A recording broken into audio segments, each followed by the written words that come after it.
La République du Congo possède une vaste étendue de forêts tropicales qui constituent un puits de carbone essentiel pour la survie de la planète. Cependant, ces espaces forestiers sont victimes des impacts du réchauffement climatique. La sauvegarde de ce patrimoine écologique passe par les savoirs ancestraux des peuples autochtones, notamment les Bahaka, les Mbenzele, qui font objet d'études des chercheurs du projet RESAC, Recherche en écologie et sciences sociales en Afrique centrale. Réunis le 18 août 2025 à Brazzaville, ces experts ont fait une communication pour présenter les différentes étapes des missions de terrain déjà affranchies sous la houlette du professeur Guy Moussavou, président du consortium RESAC, et du docteur Jean-Pierre Nguénégono, coordonnateur technique du projet Contribution des savoirs autochtones pour la gouvernance durable des espaces forestiers. Réunis pour célébrer la force des savoirs autochtones, pour reconnaître leur rôle central dans la gouvernance des forêts et pour réfléchir à notre responsabilité collective envers la planète et envers nos enfants. Ces savoirs ancestraux, transmis de génération en génération, sous un trésor vivant, ils nous enseignent la résilience, l'équilibre et le respect de la nature. La science seule ne suffit pas. Les savoirs autochtones sont la clé de la durabilité. Grâce au projet RESAC, les communautés locales ont été valorisées. Leur voix compte, leurs pratiques sont reconnues, leur expertise devient une boussole pour les politiques publiques. Les territoires forestiers sont mieux cartographiés et mieux protégés grâce à l'alliance des connaissances traditionnelles et de la science moderne. Les jeunes générations sont impliquées pour assurer que ces savoirs ne se perdent jamais. Le projet a démarré en juin avec mon arrivée au Congo et nous avons procédé par l'identification des sites de recherche. Nous avons mené une mission sur le terrain par Londongo. Ensuite, nous sommes allés à Banza. Donc, Banza a été le premier site qui a été choisi dans le cadre de ce projet. Nous avons orienté notre étude sur deux villages, Yekola, Molembe. Pour ceux qui connaissent Banza, Molembe, c'est les deux villages qui sont avant Banza. Donc, notre travail, c'est de pouvoir rassembler le matériau, le mettre à la disposition du politique qui doit décider et qui doit orienter sa cartographie d'intervention auprès des peuples, des populations autochtones. C'est ce travail-là que nous avons fait. Bref, le travail que nous faisons, c'est un travail fastidieux parce que c'est un travail anthropologique. Il faut prendre beaucoup de temps, il faut observer, il faut écouter les gens, il faut donner la parole aux gens. Donc nous avons choisi des domaines d'activité, la pharmacopée, la chasse. Nous nous sommes aussi intéressés aux interactions des Bantous avec des Baka. Et puis, je ne vous dis rien, vous allez découvrir tout ce que nous avons eu à voir comme résultat de cette recherche. La question fondamentale que nous devons nous poser, c'est comment est-ce qu'on arrive à impliquer ces gens-là dans la gestion de leur territoire, qui sont les forêts.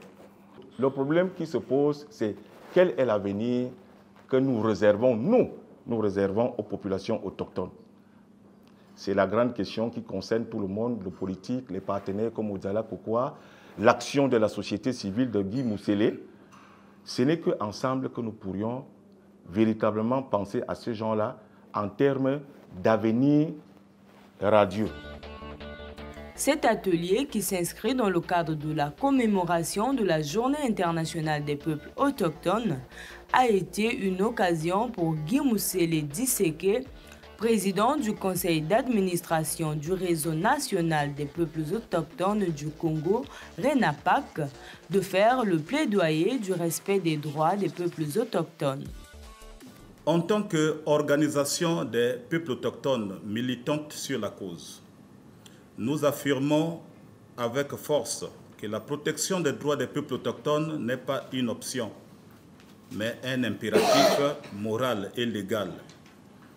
Le droit à la terre, à la culture, à l'éducation, à la santé et à la participation politique doit être garanti pour tous les peuples autochtones du Congo. Aujourd'hui, je lance un appel clair et solennel aux décideurs: intégrer les peuples autochtones dans les décisions qui concernent leur vie et leur territoire. Aux partenaires de développement, soutenez les initiatives qui renforcent l'autonomie et la résilience des communautés autochtones. À la société civile et à tous les citoyens, devenez des alliés, des témoins et des protecteurs des droits et savoirs autochtones. Engagé dans la sauvegarde des aires protégées, le parc de Zalakokwa apporte également son soutien au projet RESAC dans le cadre de la valorisation des savoirs autochtones dans la gestion durable des écosystèmes forestiers. Pour faciliter l'interaction entre le parc et les communautés, nous avons mis en place un projet sur les points focaux. Et les points focaux ont été choisis de telle sorte que dans les villages 100% bantou, c'est un bantou qui assure cette fonction. Mais dans les villages mixtes, nous avons un bantou et un autochtone. Et dans les villages totalement autochtones, c'est un autochtone aussi qui prend la charge, qui assure cette responsabilité. Donc, sur les 32, nous avons 11 qui sont autochtones. Nous avons pensé qu'il fallait former des leaders autochtones. Nous avons pris comme objectif dans 3 ans, nous voudrions bien avoir des leaders autochtones qui auront cette capacité de prendre la parole devant des publics et savoir défendre au mieux les intérêts de leur communauté. Au niveau de l'éducation, que faisons-nous? Pour cette année, nous avons l'objectif d'octroyer 15 bourses. Et dans les 15 bourses, 35% de ces bourses est réservé normalement aux filles et aux autochtones. Implanté en République du Congo par CIFOR et CRAF et le consortium INRECH, CIRAD, IRB et CIB-OLA-Magri, ce projet se poursuit à en croire son coordonnateur technique. Il faut dire que tous les sites choisis ne correspondent pas à la même réalité. Vous allez voir toujours dans la Likwala, nous avons travaillé à Mubangi. Mubangi a une réalité particulière parce que très proche de Mboa, avec des interactions complexes, parce que les populations autochtones de ce côté-là continuent de travailler pour les populations bantoues.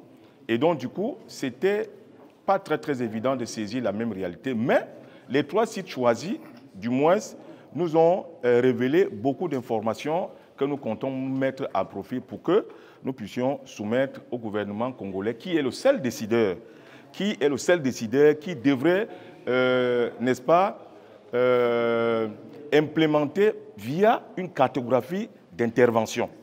Savez-vous qu'en forêt, il y a ce qu'on appelle la communication écologique, c'est-à-dire que pour un baka, pour un bagombe, il connaît ce que veut dire le souffle, le vent, le cri d'un oiseau, le cri d'un animal. C'est significatif pour lui, pour sa vie et pour son avenir. Donc, de façon ramassée, il est très important pour nous d'aller à leur rencontre pour pouvoir collecter ce qu'il leur reste encore de savoir. La présentation officielle des résultats du projet Contribution des savoirs autochtones pour la gouvernance durable des espaces forestiers, piloté par le projet RESAC, se fera en novembre 2025 avec l'appui de l'ambassade de l'Union européenne en République du Congo.